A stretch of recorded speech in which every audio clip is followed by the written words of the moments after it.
예, 우리 옆에 분과 인사합시다. 말씀의 은혜 받으세요.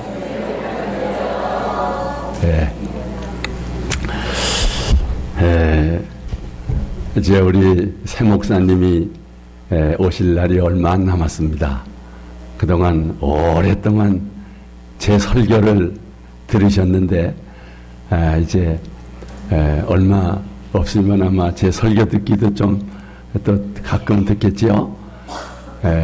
여러분 오늘도 하나님의 말씀을 듣고 우리가 은혜 받고 또 우리의 믿음을 견고케 할 수 있기를 바랍니다.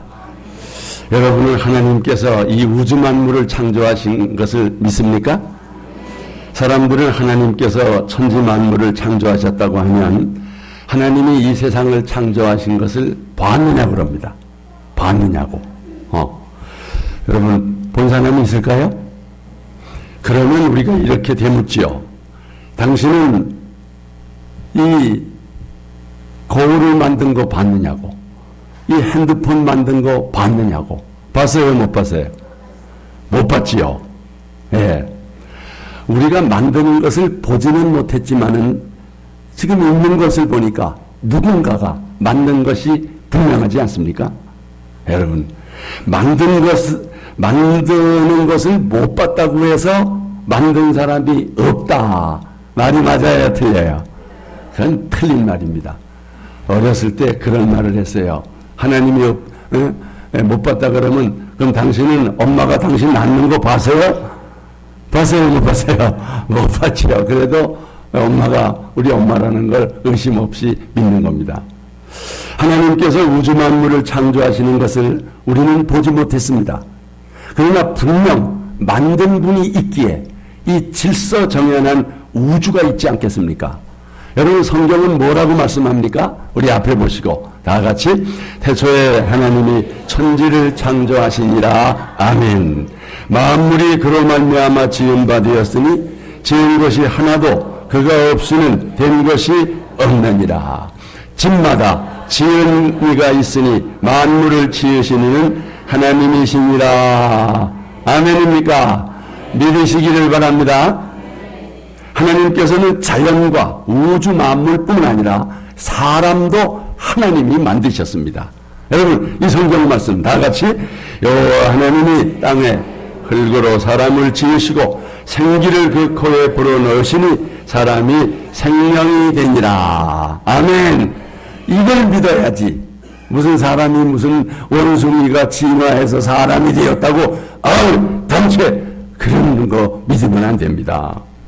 성경은 우주 만물과 인간이 하나님으로부터 시작되었다고 증언합니다. 자, 이 말씀 보세요. 다 같이 만물이 그에게서 창조되되 하늘과 땅에서 보이는 것들과 보이지 않는 것들과 혹은 왕권들이나 주권들이나 통치자들이나 권세들이 만물이 다 그로 말미암고 그를 위하여 창조되었고. 믿습니까?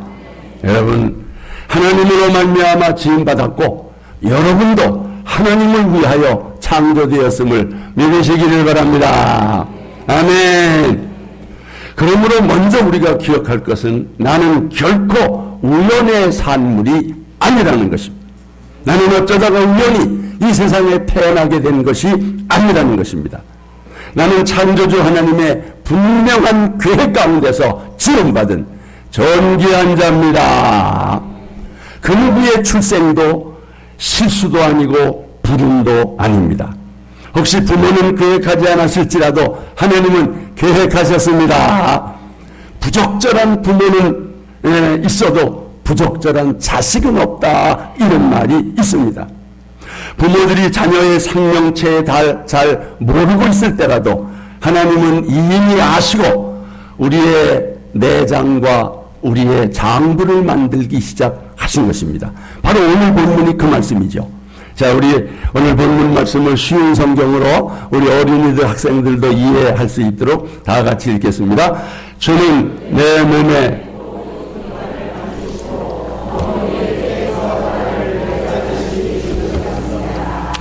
내가 이처럼 놀랍고 신기하게 만들어졌으니 주를 찬양합니다.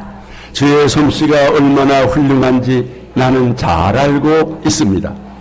내가 보이지 않는 어머니 태에서 만들어지고 있을 그때에도 주는 내 형체를 보고 계셨습니다. 아멘. 오늘 우리 어린이 여러분도 이렇게 같이 예배드리고 있는데, 어린이 여러분, 여러분의 생명을 하나님께서 지으셨음을 믿으시기를 바랍니다. 아멘. 여러분의 그 예쁜 코도, 그 예쁜 눈도 하나님께서 빚으셨습니다. 여러분의 생명체가 은밀한 곳에서 꿈틀거리기 시작할 때 여러분의 부모는 미처 몰랐을지라도 하나님은 이미 아셨습니다. 우리를 이처럼 놀랍고 신기하게 만들어 주셨으니 하나님을 찬양합니다. 더 큰 소리로 하나님을 찬양합니다. 아멘. 그럼에도 하나님이 안 보인다고, 없다고 생각하는 사람들이 많습니다. 여러분, 이게 얼마나 어리석은 생각입니까? 이건 마치 물고기가 물이 안 보인다고 해서 물이 없다는 말과 같습니다. 공중에 나는 새가 공기가 안 보인다고 해서 공기가 없다는 말과 같습니다. 여러분, 물이 없는 겁니까? 물이 안 보인다고 없는 겁니까? 공기가 안 보인다고 없는 겁니까? 아니, 공기가 없으면 새가 날 수가 있어요, 없어요? 날 수 없는 것입니다. 마찬가지로 하나님은 영으로 살아계심을 믿으시기를 바랍니다. 여러분, 만약에 창조주 하나님이 없다면 이 세상을 누가 만들었겠습니까? 아니, 저절로 우연히 존재하게 되겠습니까? 여러분, 자동차나 컴퓨터가 우연히 저절로 만들어질 수 있습니까? 아닙니다. 그런데 어떻게 이 우주 만물이 저절로 만든 사람이 없이 생겼겠습니까? 그것은 에덴 동산에서 선악과를 없앰으로 하나님의 존재를 없애려는 사탄의 계획입니다. 우리는 하나님의 살아계심을 믿습니다. 인간의 비극은 창조주 하나님을 없애고 잃어버린 데서 시작됐습니다. 하나님을 잃어버리니 결국 자기 자신도 잃어버렸습니다. 이것을 소위 자아 정체성의 상실이라고 합니다. 그래서 인간은 내가 누군지를 모르고 살고 있는 것입니다. 오늘 우리 청소년 여러분, 우리 학생 여러분, 청년 여러분, 여러분은 나는 도대체 누구인가? 나는 누구인가? Who am I? Who am I? 나는 누구인가? 이런 고민을 해본 적이 있습니까? 여러분, 이거 모르는 거, 이게 인간 불행의 근본 원인인 것입니다.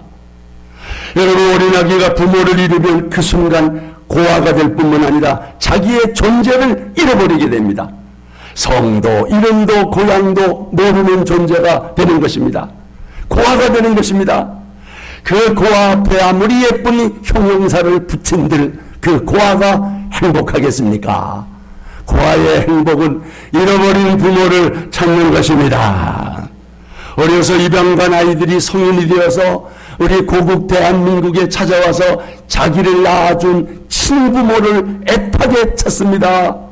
왜요? 나는 누구인가? 내 부모는 어떤 분인가? 이렇게 자기 정체성을 찾는 겁니다. 그러다가 찾는 청년도 있지만은 찾지 못하고 고민하다가 그만 자기의 목숨을 끊는 젊은이도 있다는 것입니다. 여러분, 그런데 왜 인간은 자기를 지으신 창조주 하나님을 찾지 않습니까? 여러분은 나는 누구이며 내 인생의 진정한 목적은 무엇인가 궁금하지 않습니까? 이것이야말로 우리가 물어야 할 궁극적인 질문입니다. 그리고 이 질문에 대한 대답을 누가 주겠습니까? 하나님만이 주십니다. 하나님께 물어야 합니다. 왜? 성경 말씀을 보아야 합니다. 왜요? 하나님께서 인간을 지으셨기 때문입니다. 다른 방법으로는 알 수가 없는 것입니다. 가령 내가 한 번도 써보지 않은 최신 발명품을 선물로 받았다고 칩시다. 그 상품의 목적과 사용 방법을 아무도 모릅니다. 그럴 때는 어떻게 해야 될까요? 누구에게 물어봐야 될까요? 그 물건을 만든 사람에게 물어봐야 합니다. 아니면 제품 사용 설명서를 읽어보아야 합니다. 여러분, 성경은 인생 사용 설명서입니다. 인간이 누구이며 목적이 뭐며 누가 지었는가를 성경만이 답을 주고 있는 것입니다. 인간은 결코 우연의 산물이 아닙니다. 창조주 하나님께서 목적을 가지고 창조하셨습니다. 여러분을 향하신 하나님의 목적이 있음을 아시기를 바랍니다. 그러므로 우리는 목적이 이끄는 삶을 살아야 하는 것입니다. 여러분, 하찮은 물건도 목적이 있고 용도가 있습니다. 여기 이 마이크의 목적은 뭡니까? 예? 소리를 크게 하는 거예요. 여기 이 컵의 용도는 무엇입니까? 이렇게 물을 담는 것입니다. 여러분, 하물며 인간의 목적이 없겠는가? 그냥 동물처럼 먹고 마시고 살다가 죽으면 끝인가? 절대 아닙니다. 인간에게는 더 특별한 목적이 있습니다. 창조주 하나님께서는 분명한 목적을 가지고 사람을 지으셨습니다. 우리는 그 목적을 찾아야 합니다. 그 목적을 발견하지 않은 사람은 마치 나침판이 없는 배와 같습니다. 망망대해에서 유리방황하다가 파선할 수밖에 없습니다. 우리는 이 목적을 알고 목적을 위해 살아야 합니다. 이 목적이 바로 하나님께서 여러분을 지으실 때 가졌던 그 목적입니다. 여러분, 그 목적이 우리의 삶을 이끌어야 합니다. 그래야 행복한 인생을 삽니다. 그럼 목적이 없이 열심히만 살면 됩니까? 방향도 없이 열심히만 살면 됩니까? 안 되는 것입니다. 목적이 분명해야 돼요. 우리 옆에 분과 인사합시다. 목적이 이끄는 삶을 삽시다. 목적이 이끄는 삶을 삽시다. 목적이, 예? 하나님께서 여러분을 창조하실 때 디자인하셨던 그 목적을 발견할 수 있기를 축복합니다. 그 목적을 아는 것은 여러분의 삶에 큰 의미와 보람을 주는 것입니다. 이 목적에 이끌려 사는 사람은 성공 여부와 관계없이 감동을 주고 영향력 있는 삶을 살게 되는 것입니다. 여러분, 인생의 목적이 무엇입니까? 하나님은 무엇을 위해서 우리를 지으셨습니까? 자, 이 말씀입니다. 앞에 보시고 다 같이 내 이름을 불려지는 모든 자 내가 내 영광을 위하여 창조한 자를 오게 하라. 그를 내가 지었고 그를 내가 만들었느니라. 이 백성은 내가 나를 위하여 지었나니 나를 찬송하게 하려 함이니라. 아멘. 하나님이 무엇을 위해서 여러분을 지으셨대요? 내 영광을 위하여. 하나님의 영광을 위하여. 무엇을 위하여 여러분을 만드셨대요? 나를 찬송하게 하려고. 그래서 오늘 우리가 모여 하나님을 예배하고 찬양합니다. 하나님께 영광을 돌립니다. 하나님께서는 여러분을 통해서 영광을 받으시고 찬양 받으시기를 기뻐하십니다. 이것이 인간을 지으신 목적입니다. 인생의 제일 되는 목적이 뭐냐? 창조주 하나님을 기뻐하고 즐거워하고 찬양하는 것입니다. 여러분, 이것이 바로 우리의 목적인 것입니다. 전에 미국 법정에서 총기를 안사한 살인사건이 발생했습니다. 어떻게 법정에서 살인사건이 일어날 수 있을까요? 그때 이 살인범에게 인질로 잡혀있다가 그 살인범을 감화시켜서 자수하게 만든 애슐리 스미스라고 하는 여인이 있었습니다. 어떻게 그 가냘픈 여인이 그 포악한 살인범을 자수시킬 수 있었을까? 살인범에게 던진 이 한마디가 그의 가슴에 총알처럼 박혔던 것입니다. 이 여인은 그 살인범을 향하여 당신의 삶에는 하나님의 특별한 목적이 있습니다.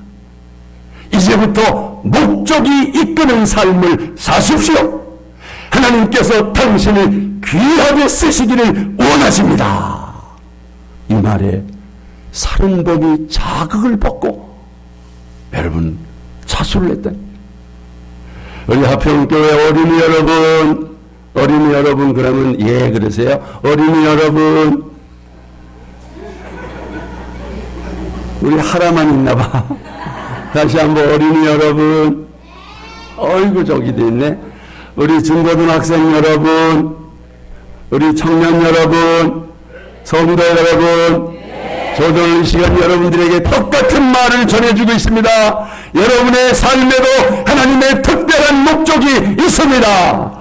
이제부터 목적이 이끄는 삶을 사십시오. 더 큰 소리로 아멘. 안타깝게도 많은 사람들이 헛된 것에 이끌려 살고 있습니다. 어떤 사람은 세상 문화에 이끌려 살고 있습니다. 대부분의 사람들이 물질에 이끌려 살고 있습니다. 헛된 우상에 이끌려 사는 사람들이 많습니다. 이런 것에 이끌려 살면 불행하게 됩니다. 여러분, 오늘 아침에 라디오에서 그런 뉴스가 들려오더라고요. 여러분도 들었을 거예요. 미국의 억만장자가 무슨 젊은 애들을 건드렸대요. 그래가지고 감옥에 들어갔는데 어떻게 감옥에서 자살을 해서 죽었대요? 저 감옥에서 어떻게 자살할 수가 있었는지 모르겠어요. 여러분, 물질이 이끄는 인생의 말로가 그거예요. 성에 이끌려 사는 인생의 말로가 그거예요. 여러분, 그런 것들에게 이끌리지 말고 목적에 이끌리시기를 축복합니다. 여기 이끈다는 게 중요해요. 인생을 하나의 수레나 마차에 비교할 때 이 수레를 무엇이 이끄느냐? 여러분은 지금 무엇에 이끌려 살고 있습니까? 어떤 사람은 과거의 죄의식에 이끌려 살고 있어요. 예, 어떤 사람은 과거에 상처받은 그런 그 상처에 묶여서 끌려가고 있어요. 어떤 사람은 원한과 분노의 쓴뿌리에 포로되어 살고 있습니다. 이런 거에 이끌리면 안 되는 것입니다. 여러분, 대개의 사람들은 하나님을 의식하기보다 사람들의 시선을 더 의식하면서 살고 있어요. 그것도 안 좋은 거예요. 남이 나를 어떻게 볼까? 예? 뭐 참고해야 되겠지만 거기에 빠지면 안 돼요. 그래서 몸매도 가꾸고 얼굴도 더 예쁘게 보이려고 성형수술하고, 여러분, 이런 것에도 매이면 안 됩니다. 하나님께서 만들어주신 것이 제일 좋습니다. 예? 여러분, 이런 말이 있어요. 여자가 40이 되면 배운 사람이나 안 배운 사람이나 똑같대요. 예. 50이 되면요, 고친 사람이나 안 고친 사람이나 똑같대요. 예. 60, 70이 되면 남편 있는 사람이나 없는 사람이나 똑같대요. 예. 80이 되면 돈 있는 사람이나 없는 사람이나 똑같고요. 90이 되면요, 산 사람이나 죽은 사람이나 똑같아요. 아이고, 죄송합니다. 여러분, 눈에 보이는 것은 변하는 것입니다. 변하는 것이 우리를 이끌어서는 안 된다는 거예요. 그러면 하나님의 목적을 이룰 수 없다는 거예요. 보이는 것이 우리의 목적이 될 수 없다는 거예요. 우리는 보이지 않는 영원한 것을 바라봅니다. 이 말씀 보세요. 다 같이 우리가 주목하는 것은 보이는 것이 아니요 보이지 않는 것이니 보이는 것은 잠깐이요 보이지 않는 것은 영원합니다. 영원한 것을 바라봐야지요. 네?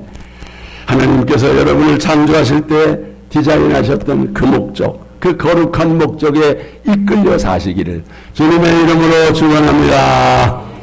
사도 바울도 그동안 이리저리 이끌려 헛된 삶을 살다가 사도 바울이 목적을 발견했습니다. 그것은 다름 아닌 예수 그리스도였습니다. 이제부터 오직 예수 그리스도를 위하여 예수 그리스도 안에서 살기로 다짐했습니다. 이 목적이 사도 바울을 위대한 인물로 만들었어요. 바울의 고백입니다. 앞에 보시고 다 같이 또한 모든 것을 해로 여김은 내 주 그리스도 예수를 아는 지식이 가장 고상하기 때문이라. 내가 그를 위하여 모든 것을 잃어버리고 배설물로 여김은 그리스도를 얻고 그 안에서 발견되려 함이니라. 아멘. 여러분의 고백이 되시기를 축원합니다. 오직 예수 그리스도, 예수 그리스도. 여러분, 이렇게 한 가지 목적에 초점을 맞춘 삶만큼 강력한 삶은 없습니다. 빛이 한 곳에 모여지면 주위를 태우는 것입니다. 분산되면 아무 힘도 없는 것입니다. 어린이 여러분, 우리 학생 여러분, 청년 여러분, 여러분 목표가 있습니까?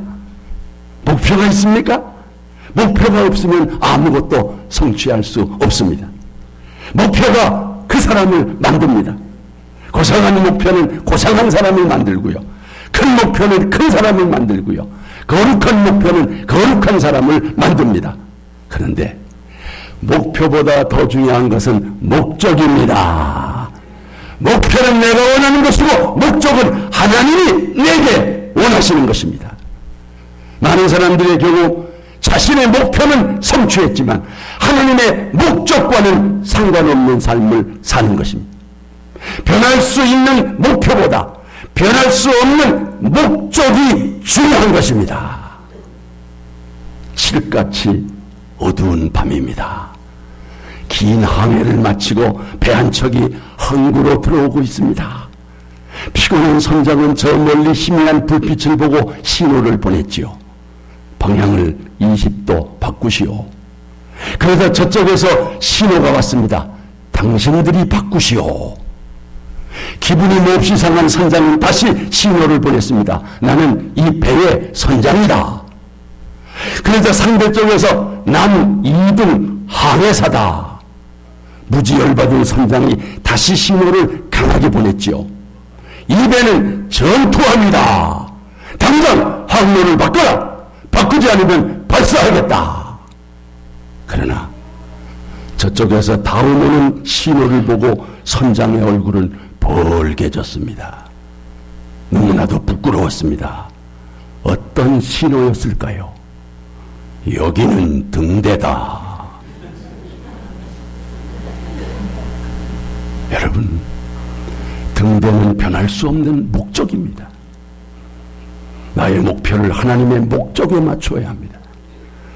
하나님의 목적을 무시하고 자신만의 목표를 위해서 사는 사람은 어리석은 사람입니다. 고도원이라고 하는 그 시인의 말 가운데 꿈 넘어 꿈이라고 하는 말이 있어요. 백만장자가 되기를 꿈꾸는 사람이라면 백만장자가 된 다음에 무엇을 하겠다는 바로 그 무엇이 있어야 한다. 그것이 꿈 넘어 꿈이다. 그 꿈이 있으면 행복해지고 꿈 넘어 꿈이 있으면 위대해진다. 꿈 넘어 꿈이란 꿈을 갖되 그 꿈을 이룬 다음에 무엇을 할 것인가를 갖는 비전입니다. 우리 학생 여러분, 어린이 여러분, 목사님이 다시 한번 당부합니다. 꿈 넘어 꿈을 가지시기를 축복합니다. 대학 목표에 꿈을 가졌다면 그 대학 졸업에 꿈을 이룬 다음에 나는 어떤 사람이 될 것인가? 꿈 넘어 꿈을 가져야 합니다. 꿈 넘어 꿈은 단순히 개인의 행복을 넘어 여러분을 위대하게 할 것입니다. 꿈 넘어 꿈, 그것이 여러분을 향한 하나님의 목적입니다. 끝으로 우리는 하나님과 영원히 함께 살도록 지원받았습니다. 이 세상 삶이 끝이 아닙니다. 현재의 삶이 전부가 아닙니다. 이 세상에서의 삶은 실제 공연을 위한 연습에 불과한 것입니다. 우리는 이 땅에서 오래 살아야 100년도 채 안 되는 삶을 살지만 그 후에 천국에서 영원이라고 하는 시간을 하나님과 함께 살 것입니다. 이미 여러분의 마음속에 그 영생을 사모하는 마음을 하나님께서 주셨지 않습니까? 이 말씀 보세요. 다 같이 하나님이 모든 것을 지으시되 때를 따라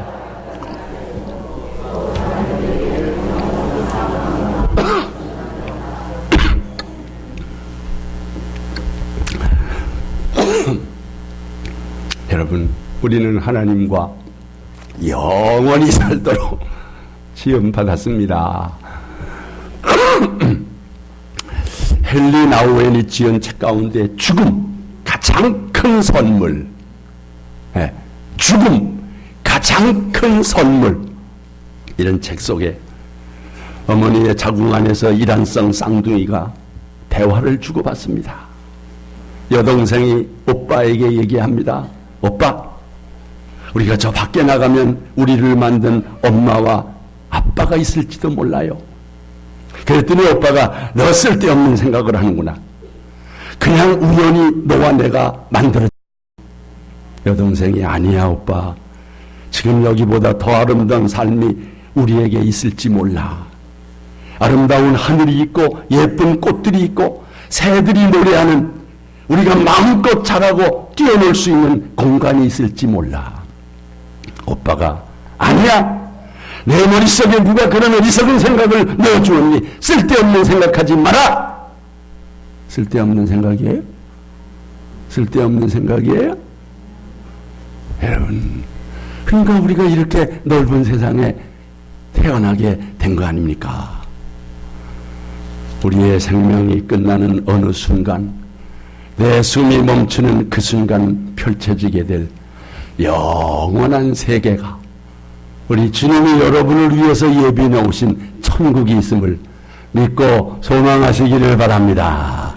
주님의 약속을 붙잡으십시오. 우리 다 같이 만일 땅에 있는 우리의 장막집이 무너지면 하나님께서 지으신 집 그 손으로 지은 것이 아니요 하늘에 있는 영원한 집이 우리에게 있는 줄 아느니라. 아멘. 사람의 육체를 장막 텐트라고 그랬어요. 하지만 미래의 몸은 집 맨션이라고 그랬어요. 이 천국이 여러분을 위해 준비되어 있습니다. 여기에 소망을 둔 사람은 이 세상에서의 삶도 기쁩니다. 행복합니다. 아파트 분양받고 입주를 기다리는 사람은 행복하잖아요. 우리 모두 천국을 분양받고 기다리고 있습니다. 이 믿음 안에서 천국을 소망하며 목적이 이끄는 삶을 사는 우리 화평의 권속들 다 되시기를 주님의 이름으로 축원합니다. 우리 함께 찬양합시다.